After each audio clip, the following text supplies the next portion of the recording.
अस्सलामुअलैकुम everyone, welcome back to Masters. आज की इस वीडियो में हम करने वाले हैं स्टैट 301 असाइनमेंट नंबर 1। सोल्यूशन की तरफ बढ़ने से पहले अगर आप हमारे चैनल पर नए हैं तो चैनल को ज़रूर सब्सक्राइब कर लीजिएगा और साथ में ही बेल आइकन को प्रेस कर लीजिएगा ताकि आने वाली तमाम न्यू असाइनमेंट्स और लेक्चर आपको मिलते रहें। तो देखते हैं कि हमारे पास क्या है इस असाइनमेंट में।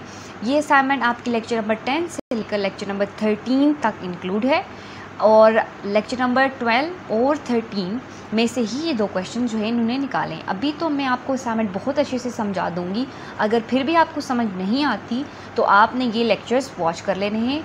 लेक्चर्स भी ऑलरेडी हमने अपने चैनल पे अपलोड किए हुए हैं, तो वो भी आप देख सकते हैं। और अगर टाइम की कमी की वजह से अगर आप अपना सोल्यूशन नहीं बना सकते तो आप हमसे कांटेक्ट कर सकते हैं पेड सोल्यूशन के लिए। चलिए क्वेश्चन नंबर 1 देखते हैं। क्वेश्चन नंबर 1 है कि a quality control manager at a poultry farm is monitoring.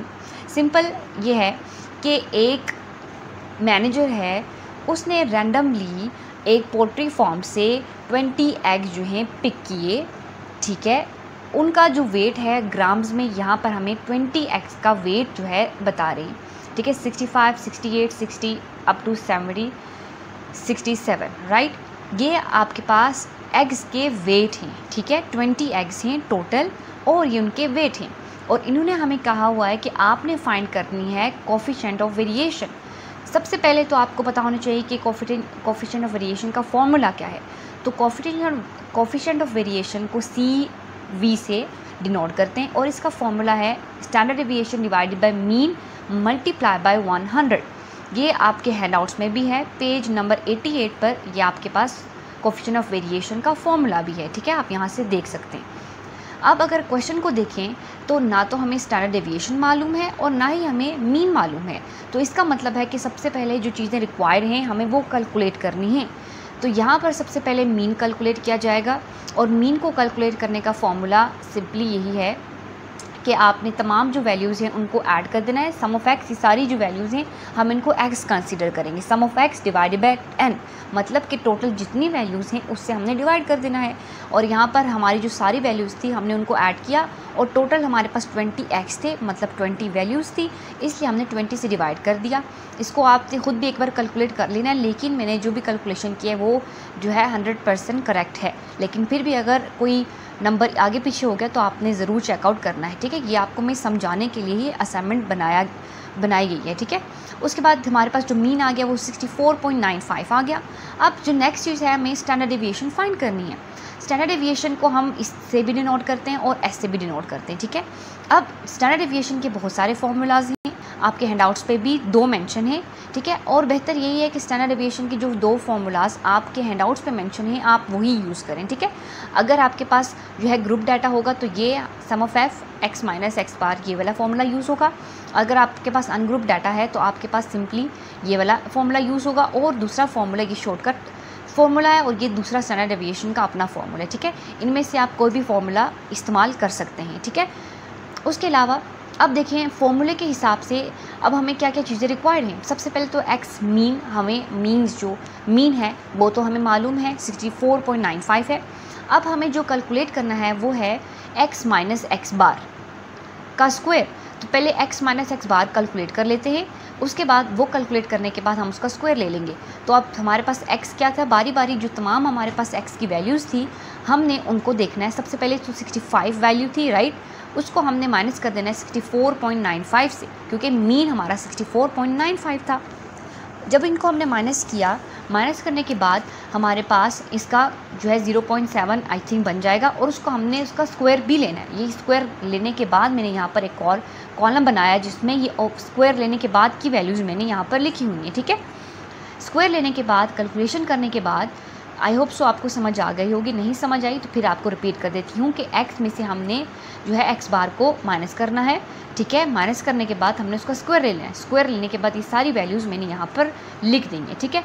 अब हमें चाहिए समीशन, मतलब सम, इस पूरे कॉलम का सम चाहिए हमें।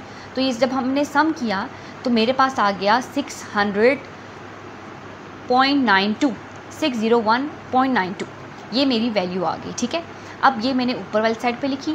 फिर उसके बाद नीचे हमारे पास क्या है, n वही 20 जो जैसे ऊपर था। हमने कैलकुलेट किया तो ये इन दोनों को डिवाइड किया तो 30.96 बन गया। इसको जब अंडर रूट लिया तो ये 5.48 समथिंग बन गया। ठीक है, अब आपकी वैल्यूज़ हल्की बहुत आगे पीछे हो सकती हैं। ठीक है, अगर मेरा लेट्स सपोज मेरा आंसर 8.44 आया, आपका मे बी 8.41 इस तरह आ जाए। ठीक है, हल्की सी ऊपर नीचे पॉइंट्स हो जाते हैं तो इसका इशू नहीं होता है स्टैट्स में। ठीक है, अब जो हमारा फॉर्मूला था उसके अकॉर्डिंग हमने standard deviation divided by mean करना है और उसको मल्टीप्लाई कर देना है 100 से। जब हमने इन दोनों को डिवाइड किया, डिवाइड करने के बाद 0.08 समथिंग बन रहा था, और याद रखिए कि इसको हमने मल्टीप्लाई भी करना है 100 से। जैसे कि अब हम परसेंटेज निकालते हैं तो जब हम 100 से मल्टीप्लाई करते हैं तो उसके साथ हम परसेंटेज का भी साइन लगाते हैं। ठीक है, अगर आप यहाँ नोट करें तो जब हमारे पास कोएफिशिएंट ऑफ वेरिएशन यहाँ पर हमने कैलकुलेट की तो उसके साथ बार बार वो परसेंटेज का साइन भी, ये देखें परसेंटेज, ये साइन ज़रूर लगेगा। ठीक है, इसलिए मैंने यहाँ पर ये जो है साइन लगाया। तो आंसर जो हमारा क्वेश्चन 1 का आंसर है वो 8.44% है। आई होप सो आपको समझ आ गई हो क्वेश्चन नंबर 1। ये 10 मार्क्स का क्वेश्चन नंबर 1 था। 10 नंबर का क्वेश्चन नंबर 2 भी है। लेट्स सी अब इसमें क्या है। इसमें यह है कि आपको कुछ डाटा दिया हुआ है कि आपको कह रहे हैं कि आपने 5 नंबर समरी बनानी है और ये चेक करना है कि डाटा सिमेट्री, ये डाटा जो है सिमेट्रिकल है कि नहीं है। Symmetry of the data check करनी है। ठीक है, ये आपको सिंपल वैल्यूज़ दी हैं। जब भी आपको 5 नंबर समरी निकालने के लिए कहा गया तो सबसे पहला स्टेप हमारा होना चाहिए कि ये देखना कि ये हमारा आया कि ये रैंडमली वैल्यूज़ दी हैं या ऑलरेडी अरेंज करके दी हुई। ठीक है, अगर अरेंज नहीं करके दी हो आपको सबसे पहले अरेंज करनी है असेंडिंग ऑर्डर में। तो यहाँ पर मैंने अरेंज की 13 जो है से लेकर ये 40 तक वैल्यूज़ बनी। रेंज असेंडिंग ऑर्डर में किया, मतलब छोटे से बड़े तक। ठीक है, उसके बाद सबसे पहले आपका ये काम होना चाहिए। उसके बाद हमें 5 नंबर समरी में कौन कौन सी चीज़ें रिक्वायर्ड होती हैं। हमें चाहिए होता है x0, q1, q2, q3 and xm। ठीक है, अब मैं आपको बताऊंगी कि x0 क्या है, q1 क्या है, q2 क्या है। ठीक है, अब सबसे पहले कि हम जो यहाँ पर आपको मैं समरी दिखा रही हूँ, ये इसको 5 नंबर समरी कहते हैं। ठीक है, x0 हमारे पास जो मिनिमम वैल्यू होती है वो होती है। तो सबसे छोटी वैल्यू हमारे उस डाटा में अगर आप देखें तो वो 13 है, और xm जो है सबसे मैक्सिमम, सबसे बड़ी वैल्यू वो है 40। q1 हमारे पास फर्स्ट क्वार्टाइल होगा, q2 हमारे पास सेकंड क्वार्टाइल होगा, और याद रखें कि q2 को हम मीडियन कहते हैं। ठीक है, और q3 हमारे पास यहाँ पर आपको अगर आप हैंडआउट्स के हिसाब से देखें तो आपको यहाँ पर x के मीडियन यहाँ पे लिख सकते हैं, या q2 भी लिखा है तो इसका कोई इशू नहीं है, ये करेक्ट है। ठीक है, उसके बाद q3 हमारे पास जो है थर्ड क्वार्टाइल। अब देखते हैं कि बारी बारी हमने इसको कैसे जो है कैलकुलेट करना है। मीडियम को कैलकुलेट करने का एक बहुत ही आसान तरीका है कि ये अनग्रुप डाटा है, ये ग्रुप डाटा नहीं है। ठीक है, इसलिए हमें इतना कुछ करना ही नहीं है। मीडियन हमारे पास मिडल वैल्यू होती है डाटा की। अगर आप देखें तो टोटल ओवरऑल हमारे पास 31 वैल्यूज़ हैं, ये सारी 31 वैल्यूज़ हैं। ठीक है, आपको ये देखना है सबसे पहले, अगर आप मीडियम चाहते हैं फाइंड करना अनग्रुप डाटा में, इस तरह का डाटा दिया हो उसको अनग्रुप डाटा कहते हैं। ठीक है, तो उसके लिए आपको सिंपली क्या करना है, आपको देखना है कि जो आपको टोटल वैल्यूज़ दी हैं वो कितनी है। ठीक है, राइट नाउ वो कितनी है 31। अगर आप 31 को 2 इक्वल पीसीज में डिवाइड करें तो वो बन जाते हैं 15.5। ठीक है, अब ऐसा करें कि आप एक तरफ जो है आधी वैल्यूज़ रख लें, दूसरी तरफ आधी वैल्यूज़ रख दें, लेकिन जो बीच में एक वैल्यू रह जाए आपने उसको रहने देना है। ठीक है, अब मीन्स मेरा कहने का मतलब क्या है कि 15 वैल्यूज़ आप एक तरफ रख लें, 15 वैल्यूज़ एक तरफ रख लें। ठीक है, राइट और लेफ्ट साइड से, और बीच में जो एक वैल्यू रह जाएगी basically that will be your median. ठीक है, आप यहाँ से देखें 1 2 3 4 5 6 7 8 9 10 11 12 13 14 15। ठीक है, यहाँ तक मेरी 15 वैल्यूज़ बनती हैं।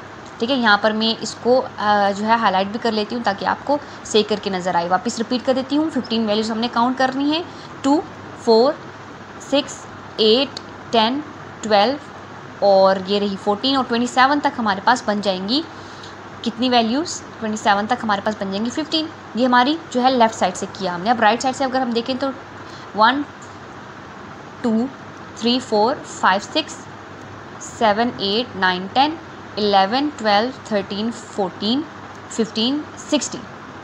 अब यहाँ पर आपको क्या करना है कि आपने जो 50 आपकी ये 30 है। ठीक है, ये 0 अलग हो गया। तो अब देखें यहाँ पर आपने 15 वैल्यूज़ को साइड पे रख लिया, ये मैंने 15 वैल्यूज़ को साइड पे रख लिया। जब मैंने साइड पे रखा तो बीच में ये जो बच गया ये 28, दिस इज़ बेसिकली और मीडियन। जैसे अभी आपको मैंने बताया था कि बीच वाली वैल्यू हमारे पास मीडियन रह जाएगी, जो अकेली रह जाएगी, ठीक है।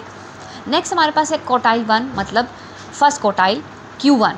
उसको फाइंड करने का यही तरीका है कि जो मीडियन आपका है उसका आपने लोअर हाफ जो है निकालना है। अब जो मीडियन मेरा आया, अब हम उसको Q1 के लिए हम जो ये वाली स्टार्टिंग वाली वैल्यूज़ थी उसको देखेंगे। अब देखें हमारे पास ये थी टोटल कितनी 15 वैल्यू थी, राइट।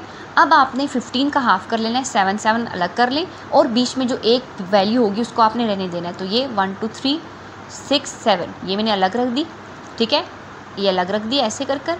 उसके बाद यहाँ से मैंने 7 वैल्यूज़ उठाई, वो भी अलग कर दी, ठीक है। अब ये जो बीच में वैल्यू रह गई है ये हमारा Q1 है। तो 24 है यहाँ पर हमारे पास, Q1 मैंने यहाँ पर लिख दिया। अब Q3 के लिए भी सेम है, the median of the upper half of the data. Upper half data मतलब जो आने वाला हमारा जो है राइट साइड पे डाटा था लास्ट वाला, वो हमारे पास अपर हाफ है। तो वही काम कर रहा है, आपने 15 वैल्यूज़ हैं तो 7 7 का पेयर बना लें, जो एक वैल्यू बीच में रह जाएगी वो हमारे पास हमारी मीडियन हो Q3 होगी, ठीक है। यहाँ से मैंने उठाई 7 वैल्यूज़, ये हो गई। यहाँ से जब मैंने उठाई ये 2 और 3 4 देन दिस एंड दिस, ये हो गई 7 वैल्यू। और ये जो बीच वाली वैल्यू रहेगी ये बेसिकली हमारे पास Q3 बनेगा। 33 हमारे पास Q3 हो गया। उम्मीद करती हूँ आपको समझ आ गई होगी कि Q1 Q2 Q3 किस तरह निकालने, ठीक है। उसके बाद अब 5 समरी नंबर समरी अगर आप इस तरह नहीं बनाएंगे तो आपके नंबर डिडक्ट होंगे, ठीक है। 5 नंबर समरी बेसिकली इसी को ही कहते हैं। ये आपके नेक्स्ट लेक्चर में है। यहाँ पर आपको मैं दिखाई भी देती हूँ कि इन्होंने यहाँ पर 5 नंबर समरी को कैलकुलेट करके भी लिखा हुआ, ये रही 5 नंबर समरी। तो इसी तरह यहाँ पर मैंने Q2 लिख दिया है, आप इस तरह का साइन भी जो है बना सकते हैं, ठीक है। मीडियन इसको बोलते हैं। उसके बाद अब आपको ये बताना है कि ये बताएं कि ये डाटा सिमेट्रिकल है कि नहीं है, ठीक है। उसके लिए आपके हैंडआउट पे मेंशन है कुछ कंडीशंस, अगर वो ट्रू हैं तो आपका डाटा जो है वो परफेक्टली सिमेट्रिकल है, अगर वो नहीं है तो इसका मतलब वो नहीं सिमेट्रिकल, ठीक है। अब the distance from Q1 to median would be equal to the distance of median to Q3। Distance means के Q1 से लेकर जो मीडियन तक का डिस्टेंस है, मतलब कि Q1 को माइनस कर दें 28 और 24 को माइनस कर दें तो क्या बनेगा, हमारे पास आ जाएगा 4, ठीक है। Q2 से लेकर Q3 तक का डिस्टेंस देखना है तो इन दोनों को माइनस कर दें, माइनस करके ही आपको डिस्टेंस चेक करना है 5। अब ये देखेंगे इक्वल नहीं है, इसका मतलब है कि ये सिमेट्रिकल नहीं है, फर्स्ट कंडीशन फेल हो गई है, ठीक है। ये जो कंडीशंस हैं ये आपके हैंडआउट्स पे मेंशन है, ठीक है। उसके बाद हमारे पास क्या है कि distance from Q2 to Q1। अब यहाँ पर देखें अगर X0 मतलब स्मॉलेस्ट वैल्यू से लेकर Q1 तक देखें तो ये 24 में से 13 को माइनस करें तो 11 बन जाता है। और ये यहाँ पर ये जो कंडीशन मैंने लिखी है ये आपके हैंडआउट्स पे हैं, ठीक है। तो ये दोनों भी इक्वल नहीं है, इसका मतलब कि जो डाटा हमारे पास है ये सिमेट्रिकल नहीं है। So this data is not symmetrical. But फिर ये क्या डाटा शो कर रहा है, ये डाटा बेसिकली हमारे पास, क्योंकि वैल्यूज़ जो हमारे पास नज़र आ रही है कि Q1 से लेकर Q2 का डिस्टेंस है छोटा है, Q2 से लेकर Q3 तक, ठीक है।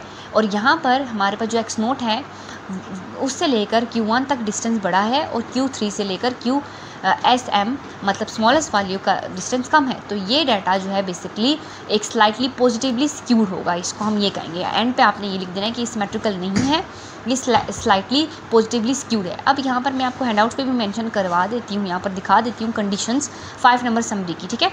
आपने कंफ्यूज नहीं होना कि ये किस तरह से किया है। यहाँ पर देखें सबसे पहले तो आपको लेट्स सी, अच्छा ये वेट अ मिनट, अच्छा सबसे पहले तो आपने जो कंडीशंस हैं ये ऑलरेडी जो है यहाँ पर मेंशन है आपके बुक में, ठीक है, आपके हैंडआउट्स में, ठीक है। अब यहाँ पर देखिए हमारे पास 5 नंबर समरी की ये कंडीशन दी हुई है, if the data work perfectly symmetrical the following will be true. तो ये वही कंडीशंस हैं जो मैंने वहाँ पर जो है अप्लाई की हैं। तो ये वाली कंडीशंस मीट नहीं करती, ये फॉल्स हो रही थी, दैट्स व्हाई वो डाटा सिमेट्रिकल नहीं है, ठीक है। और फिर हमने बताने कि डाटा अगर सिमेट्रिकल नहीं है तो डाटा क्या है, जैसे कि यहाँ पर देखें Q3 से लेकर SM जो है ग्रेटर है, जो है ग्रेटली एक्सीड, मतलब ये जो है ये Q3 से लेकर XM जो है बड़ा है as compare to this one. तो ये हमारे पास राइट स्क्यूड है। इस तरह कर अगर आप बाकी सारी डिस्ट्रीब्यूशन देखें, आपने खुद ये रीड करना है, पेज नंबर 92 93 को रीड करते हुए फिर आपने खुद से भी आप एक बार देख लीजिएगा। लेकिन मेरे लिहाज से ये जो है पॉजिटिवली स्क्यूड है, ये सिमेट्रिकल नहीं है क्योंकि कंडीशन मीट नहीं हुई। ठीक है, तो ये रही आपकी असाइनमेंट। उम्मीद करती हूँ कि आपको अच्छे से समझ आई होगी। अगर फिर भी आपको समझ नहीं आती तो आप लेक्चर्स देख लें, इंशाल्लाह आपको उनसे भी समझ आ जाएगी। अल्लाह हाफिज़। अस्सलामु अलैकुम एवरीवन, वेलकम।